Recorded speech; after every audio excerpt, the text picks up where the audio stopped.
Alors, salam tout le monde. Donc, on va voir un verset, donc le 65,4, parce que parfois il peut faire polémique chez certains, parce que il est interprété parfois en faveur de la pédophilie. Alors, déjà dans ce verset, on parle de Nisais, enfin, traduit par femme.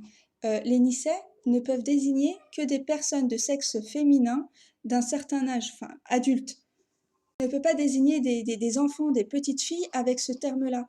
Donc normalement, rien qu'avec ça, c'est assez simple à comprendre, on ne devrait pas penser du tout à la pédophilie. Dans ce verset, par exemple, le 4,75, on fait bien la distinction entre les Nissa et les enfants. Donc on dit homme, rijal, Nissa, femme, et les enfants. Pareil ici aussi au 4,98. Je vais vous mettre le lien en description parce que je ne vais pas décortiquer le verset, sinon ça va être trop long. Mais vous verrez qu'il y a d'autres traductions qui enlèvent carrément le doute. Et vous verrez en bas, c'est du mot à mot. Et vous verrez que la traduction, elle n'est pas top top, hein, c'est pas très bien formulé. Donc je vous laisse voir par vous-même. Si vous voulez qu'on en discute en commentaire, ben pas de souci. Pour retenir de ce passage, c'est en gros quand un couple se sépare, avant que la séparation soit effective, il faut attendre un délai. Donc le délai, c'est donc 3 menstrues pour celles qui les ont, et celles qui ne les ont pas pour X raisons, ménopause, absence d'utérus, ou celles qui ont un retour assez long après un accouchement à cause de l'allaitement. Bon, ça peut durer même 1 an. Donc là, il faut attendre tout simplement 3 mois. 3 mois. Par contre, celles qui ne les ont pas parce qu'elles elles sont enceintes, là, le délai, il va s'allonger jusqu'à l'accouchement. Mais là, on ne parle donc que de femmes adultes. On peut voir aussi un autre passage qui montre bien que le mariage ne se fait pas à n'importe quel moment durant une vie. Donc c'est le verset 6 de la sourate 4. Donc ce verset nous dit qu'il faut tester les orphelins. En fait, il faut tester leur capacité à raisonner, enfin à être responsable, à être mature, jusqu'à qu'ils atteignent le nikah, traduit par mariage. Donc voilà, donc dès qu'on considère qu'ils sont assez responsables, on leur remet leurs biens. Et on nous dit aussi qu'il ne faut pas utiliser leurs biens jusqu'à qu'ils ne grandissent. Donc en gros, il faut le mariage n'intervient qu'une fois qu'il a grandi et qu'une fois qu'il a atteint une certaine maturité.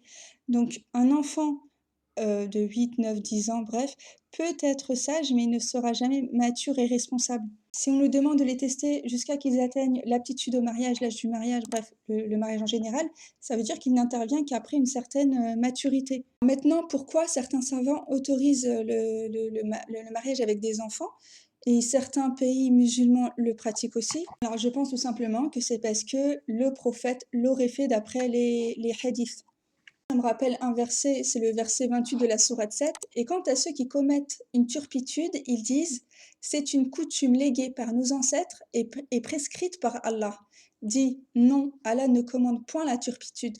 Direz-vous contre Allah ce que vous ne savez pas? Bah, c'est exactement ça. Bah, ils commettent mais quelque chose de gravissime au nom de Dieu, du prophète, bref, voilà. Et moi, bon, personnellement, ça ne regarde que moi. Moi, je pense que toutes ces personnes, Aïcha, Abou Bakr, Omar, etc., sont que des personnages, en fait, qui sont inventés de toutes pièces pour inventer une vie autour de cette personne dont parle le Coran, donc Mohammed.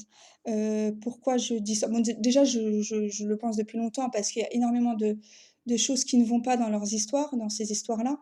C'est comme s'ils enfin, ils n'avaient pas pris en compte certains détails qui sont dans le Coran. Donc ouais, pour moi, ces gens-là qui racontaient des histoires ne pouvaient pas avoir, enfin, ne connaissaient rien du prophète, en fait. Et en plus, il y a quelque chose que j'ai appris récemment, c'est que Moussa, Moïse, ça veut dire sauver des eaux en hébreu. Et ben, comment ses parents auraient pu le savoir, en fait, au moment où la mère a donné naissance à Moïse, comment elle savait qu'il allait être sauvé des eaux? Vu que c'est quelque chose qui lui a été demandé on lui a demandé de le jeter dans les flots, mais qu'après la naissance. À part Yahya et Jésus, et Isaac aussi, voilà, que Dieu a nommé avant qu'il naisse, eh ben, je pense que comme Moussa, Mohammed, eh ben, en fait, c'est pas son prénom, c'est un surnom que Dieu lui a donné. Voilà. En plus, on a un verset qui nous dit que Jésus annonce après lui un messager dont le nom sera Ahmed. Bah, nous, on a toujours compris que Ahmed, c'était un nom propre, mais grâce à une traduction, moi, je pense plus qu'on dit que le messager qui est annoncé bon, après Jésus, et son nom sera plus loué. Il faut vraiment le prendre, enfin, lui donner son vrai sens au mot Ahmed. Donc son nom sera plus loué. et je pense qu'on parle de Mohammed vu, le nom que Dieu lui a donné. Donc Dieu l'a appelé ainsi parce qu'il est plus loué encore, certes que moi, hein, mais je pense vraiment que les noms des voilà, de Mohammed, en fait, c'est pas son prénom, mais vraiment un surnom, et je me dis: «Mais s'ils sont capables, en fait, de donner le nom de leurs épouses, de ses amis et leur âge et cetera, ils devraient au moins être capables de nous rapporter le véritable prénom, du prophète Mohammed». En tout cas, en conclusion, coraniquement, il y a rien qui justifie la pédophilie. Au contraire, on a pu voir que, le mariage n'intervient qu'après une certaine, après avoir atteint une certaine maturité. Donc à toutes, salam.